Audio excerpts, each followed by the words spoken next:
Wah, belum ada suaranya. Sekali lagi ya. Shalom adik-adik. Oke. Nah adik-adik, sebelum kita memulai ibadah kita hari ini, yuk kita baca Mazmur 91.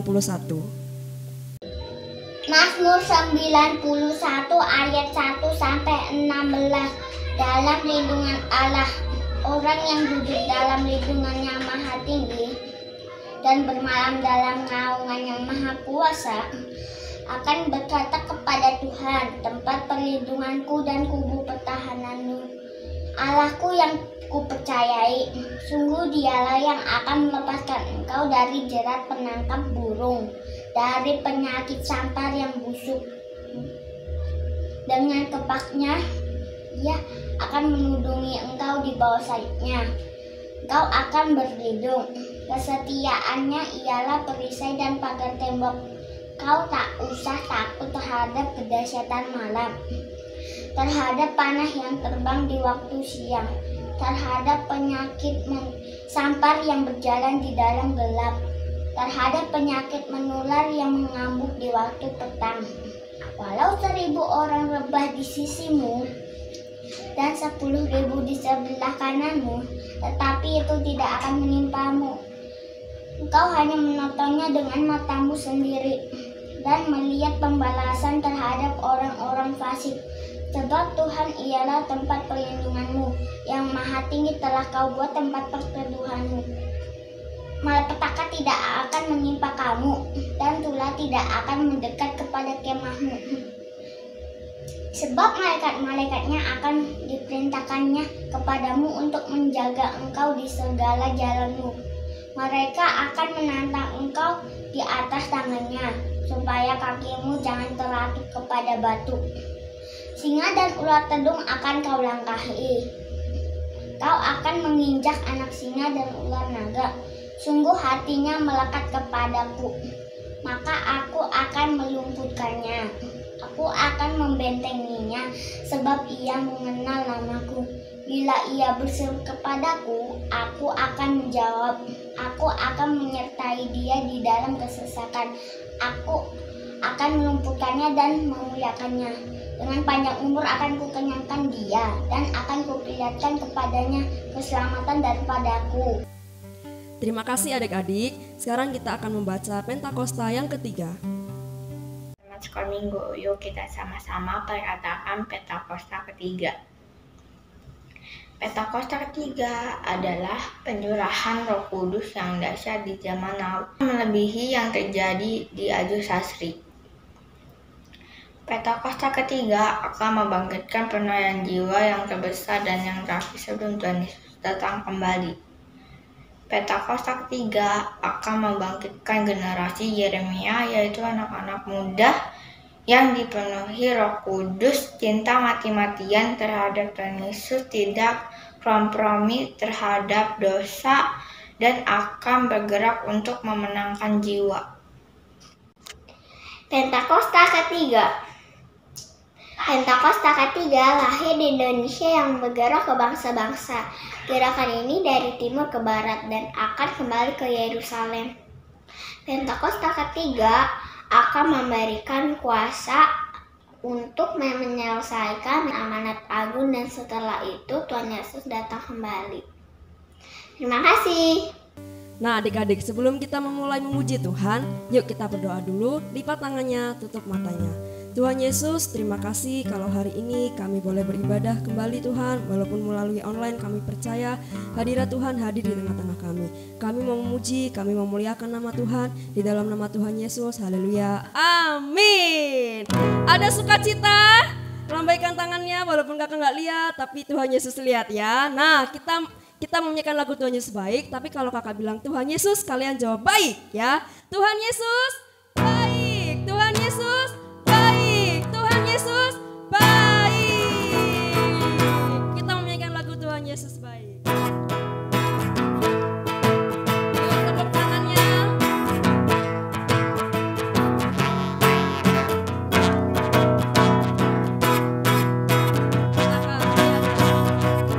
Tiada berkesudahan kasih sayangmu Tuhan.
Adik-adik masih semangat kan buat memuji Tuhan? Yuk kita angkat satu pujian lagi, Kasih Yesus.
Nah, adik-adik dipersilakan duduk, kita akan menyembah Tuhan. Mari kita siapkan hati kita untuk kita menyanyi kemenangan terjadi di sini. Tak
saat ini kami siap Tuhan untuk mendengarkan sebagian dari kebenaran firman Tuhan.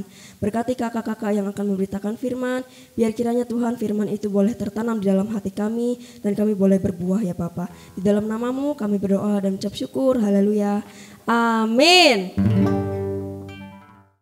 Shalom adik-adik, ketemu lagi sama Kak Joy. Nah hari ini kita mau mendengarkan firman Tuhan nih adik-adik. Kira-kira firman Tuhannya tentang apa ya? Nah kali ini Kak Joy mau membawakan firman Tuhan tentang mengambil jalan yang sempit. Nah adik-adik, cerita kali ini diambil dari Matius 7 ayat 13 sampai dengan 14. Yuk sama-sama kita dengerin firman Tuhan. Pada waktu itu, Tuhan Yesus sedang mengajar para murid-muridnya. Dia mengajarkan bahwa di dalam dunia ini terdapat dua jalan loh adik-adik. Ya, yang satu adalah jalan yang lebar dan besar. Dan yang satu lagi jalan yang sempit. Jalan yang lebar ini berisikan segala sesuatu yang sangat diinginkan manusia adik-adik. Dan sangat menarik. Namun jalan ini ternyata menuju kepada kematian. Nah, ada satu jalan yang terlihat sempit dan tidak menarik nih adik-adik. Tetapi jalan ini ternyata menuntun kita kepada kehidupan dan kerajaan kekal. Nah, Tuhan Yesus memperingatkan adik-adik agar lewat melalui jalan yang sempit. Karena jalan yang sempit menuju kepada kehidupan dan sangat jarang yang menemukannya. Jalan yang lebar memang berisi segala sesuatu keinginan duniawi manusia. Namun sudah diperingatkan adik-adik bahwa pilihlah jalan yang sempit agar tidak binasa. Dan ternyata di kejauhan sudah terlihat adik-adik bahwa jalan yang lebar menuju kepada kehancuran. Jalan yang awalnya orang kira benar dan banyak banget yang lewat jalan ini ternyata membawa kepada penghakiman kekal. Tetapi ada pintu yang sempit dan sangat jarang orang yang menemukannya. Hanya orang-orang yang tulus hati dan taat yang mau melewati jalan ini.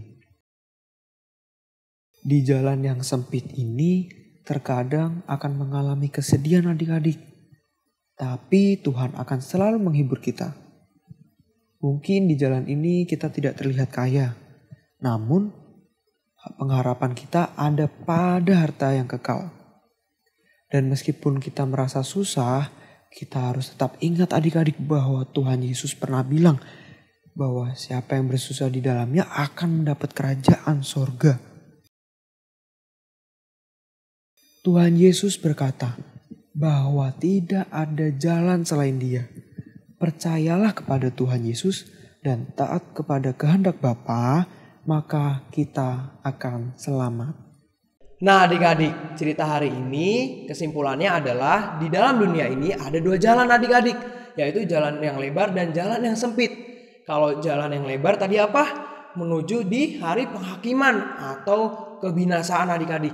Tapi kalau adik-adik pilih jalan yang sempit, meskipun jalan itu susah dilewatin, penuh kesedihan, tapi nanti berujung kepada kekekalan adik-adik. Nah, yuk sama-sama kita tutup cerita ini dengan doa. Terima kasih Tuhan Yesus untuk hari ini Tuhan, kami telah mendengarkan firman-Mu Tuhan Yesus. Kami mau Tuhan Yesus mengikuti jalan-Mu Tuhan, walaupun jalan itu susah Tuhan Yesus, tapi kami mau Tuhan Yesus untuk tetap taat Tuhan. Terima kasih Tuhan Yesus, hanya di dalam nama-Mu kami sudah berdoa dan mengucap syukur. Haleluya, amin.